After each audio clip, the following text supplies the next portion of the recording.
All right. Hello and welcome everyone to an unfortunately very late Devstream 172 breakdown. Sorry, the streamathon ended at like the same time as the Devstream was happening. We watched it on stream, and then today has been no stream, and I lost track of time with there not being a stream that I had to do. Because that had been going on for 2 months, it is now concluded. But regardless, thank you everyone for taking part in the streamathon and everything, of course. But let's talk about Devstream 172. There's not a ton here. This is our last Devstream before Tennocon proper, which, as a reminder, I will be going to. So I hope to see all of you there in person. Well, as many of you as possible. It is a sold-out event at this point. But we have a few things to go over. First and foremost, Overguard for Kullervo. So Overguard for Kullervo is getting some change. There is going to be some amount of these changes. It is not like hard set that he's going to be getting all of this. So he's going to get some amount of these things. Number one, a shield gate, essentially. They said it wasn't like a shield gate, but it very much is, to have invulnerability happen at the bottom of Overguard and give you a second to actually react. That's literally what a shield gate is. So he is hopefully getting that. That will be very helpful for two reasons. Number one, it means you won't be able to get one shot while Overguard is up, and that's immediately quite good. That being said, it takes a lot to get Overguard onto Kullervo, because that animation is quite long, and it's like not persistent, of course, so wouldn't help too much. But the other thing it helps with is that it means that if a hit would break your Overguard, you will still be crowd control immune, presumably. Because you're crowd control immune while Overguard's up, so if something would knock you down, if you have the invulnerability happen, you won't get knocked down whenever you would go through that break, because ostensibly, you should still have that resistance while the Overguard break is happening. So hopefully it also fixes the heavy gunner punches the ground and you get knocked down even though you had Overguard thing. So that's good. Also, a brief invulnerability on cast lets it be, very easy to like react to your gate getting broken on Overguard, being able to put that back up. And the most important part is a potentially larger cap that also might scale with strength. Personally, I think that Kullervo would be probably pretty comfortable if we got all of these changes. I would love to see like 15,000 and then scaling with strength. I think that would be like a good middle point where you're not only probably going to use Overguard, but it's going to be a number that would actually be enough to mean something in content with you building it up. But definitely these two changes are probably going to be the more important ones, though I will say if a larger cap happens without strength, say if that's like 20,000, that's probably a really good change for newer players especially. Hopefully with the larger cap we also get like a slightly larger bump to how fast you can create it, but honestly that's probably not super necessary, because just being able to get to the cap itself would be probably more than enough. Unfortunately, we do know that this is not going to be affected by armor or adaptation, and it's not going to get any of that stuff, apparently, which would be the things that, traditionally make all of the defenses good. But hopefully it can have some semblance of at least being relatively solid as a defensive option, particularly for new players who are not going to do my big, stupid, full umbral build that's 6 Forma deep, as that is hilariously expensive, even though it does work. In addition, we are getting a Jackal added to the Undercroft. So essentially it is just the Jackal boss fight is going to be one of the stages that are possible in the Undercroft. I saw some people that seem to think that that's going to mean that it's just going to take a really long time. But like if you look at the Jackal fight for experienced players, it will take less than 5 minutes, and that's how long survival takes, so I find it hard to have any complaints there. The Jackal fight is really good, as long as we don't have to sit through a big cutscene with the stage transition every single time in circuit, like you would on your normal attempts on Jackal. I'm going to be more than fine doing Jackal in the Undercroft. It seems like a good addition there, just like Vor was, so that seems really good. And now we come to the controversial part, I guess. It's what people seem to be really stuck on, and that is the new INCARNONS. So these are new INCARNONS. There are 5 of them, obviously listed here. These are going to make up week 7. I will say it is a bit disappointing that these are not just on week 1 through 6 as the 6th option, because we pick 2 every week, and having an even number of choices every week kind of makes a little more sense to me. But it's not that big of a deal. And the big thing here that everyone is worried about is that these are going to be available for plat. And some people have been like decrying like pay to win and all this stuff, and like it just doesn't make any sense for that to be the case. Warframe, for like the longest time, like you can start up Warframe and you can just buy Goss. Normally you'd have to get all the way to Sedna and farm Goss, but you can just buy Goss and then you can use him. And like you can just pay for access to any number of the Warframes, and that's not pay to win. It's just you can get in and buy whatever frame looks cool to you and then enjoy and play it. And like I would say something like literally buying Goss is much more of a pay to win, if you even want to call it that, than any of these Incarnons are going to be. Because consider what you have to do to even be able to purchase this, or to, well, have the purchase mean anything. You have to complete every single mainline quest all the way up to the Angels of the Zaramon to get access to Cavalero, and then be given the opportunity to buy 5 Incarnons of the, what, there'll be 35 when these release. I don't see the problem here. You've played through pretty much all of the game. Like, you'd be about to unlock Steel Path.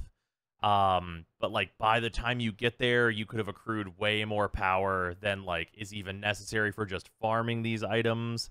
Yeah, I mean, it's not like these aren't going to drop. They're just going to like be accessed the exact same way as every single other Incarnon, and I think the Incarnon farm is like very fair and like not very long. Like every week, if you want to get both Incarnons, it's like probably about 4 hours for a player that is actually capable of doing that content.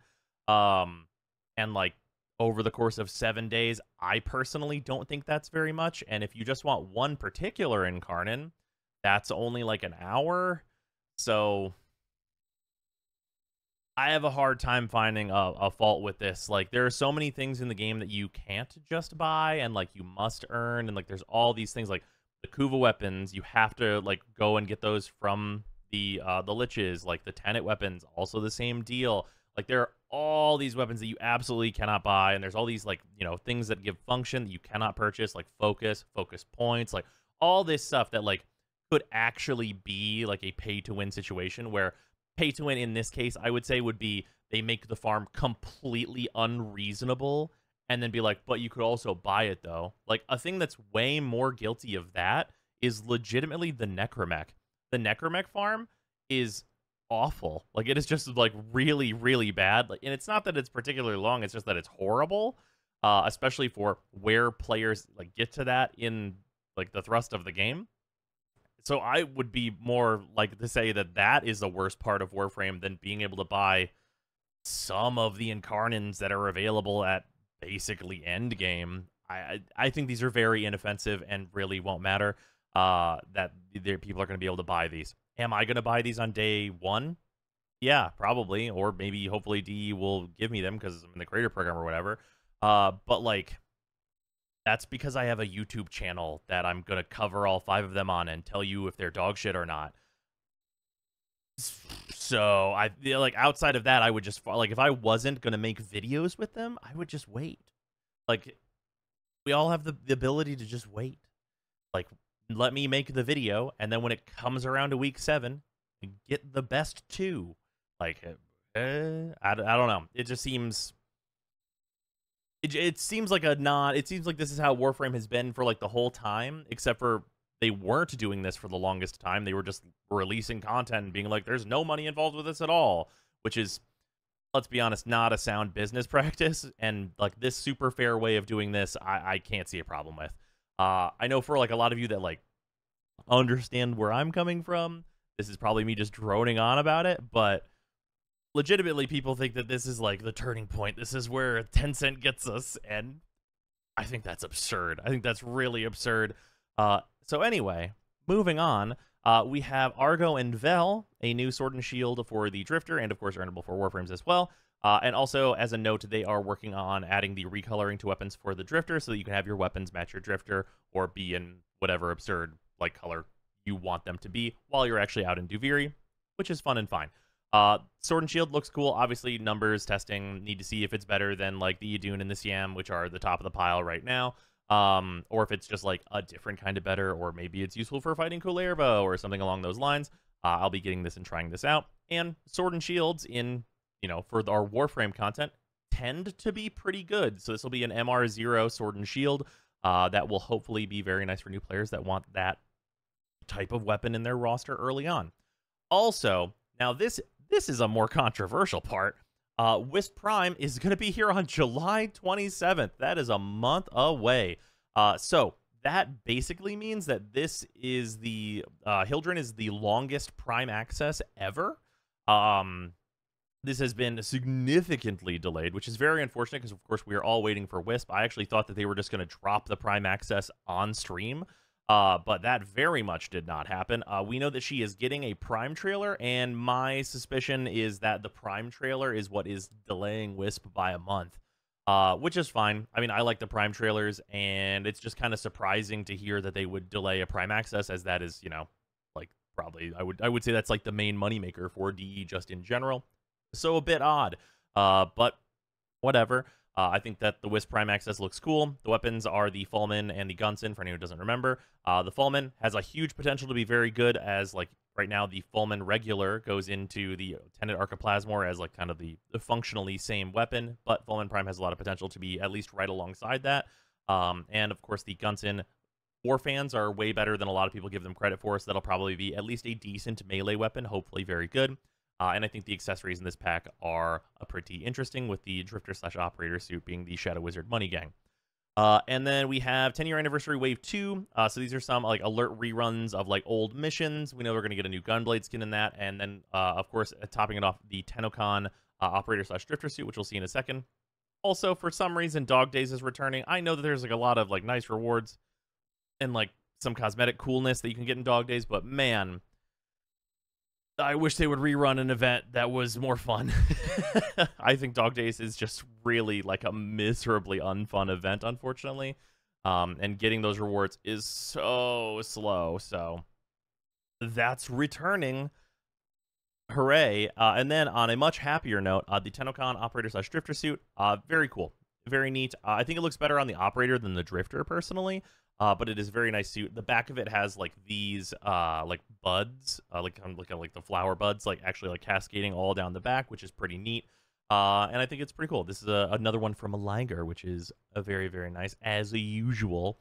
But yeah, overall, pretty, pretty like chill Devstream. It's the one before Tennocon. Tennocon's where we're gonna get all of our like big, huge news, of course, for like literally what's next for Warframe. And that's also, they mentioned, where we're gonna hear a lot more about what the plan is for cross-save implementation this year. So yeah, lots to look forward to in terms of Tennocon. As an aside for that, for those of you on the YouTube that don't know, I am planning to IRL stream all of Tennocon. So if you can't be there because the event is sold out, you can hang out and watch the stream and stuff and kind of experience it that way if you would like to. So yeah, that is a consideration as well. But yeah, sorry this is a bit late, but just wanted to make sure this got out just in general. I think it was overall good dev stream. Weird controversy feel with the INCARNONS stuff, because I really think it's very normal, but whatever. Let me know if I'm off base with this INCARNONS thing in the comments, because like I really fail to see how it's bad at all. I don't get it. Anyway, that's going to do it for the video. I will see you tomorrow. Because it is the end of the streamathon, expect a break from some streams and for a lot of videos to come out. I have a big list of videos to do. Probably going to do like try and get one of them out a day. So we'll see how that goes. And yeah, should be good stuff. I will see you tomorrow. Goodbye. All right. Hello, everyone. It's been month 2 of the streamathon, but more YouTube videos are on the way. And for that, thanks especially to all of the patrons that are supporting the channel: Alex Barnum, Angel SBM, Arbiter Daydream, Benuvin, Brutus Salazar, Dylan Dworsky, Ethrain, Hafan, IQ is Thick, James Harsthorne, JC4 Science, Jesse Richens, John Lobdill, Joshua Adams, Luzanth, Alec X. Williams, Minty Ginja, Mitchta, Vermoxidate, Rena Valentine, Tamrielic Wastelander, It's Land Pond of Death, Waifu Wars, Zach Zaner, and Zeraphir, and of course, all of the $5 patrons and the $2 patrons as well. Thank you very much, everyone, for the support. It has been incredible. There are so many of you now. And yeah, expect a lot more videos and stuff after the streamathon is over. We're going to get way back into the free-to-play through and the huge guides that I've been trying to write for the site and everything. So expect a lot of that to be going on in the near future.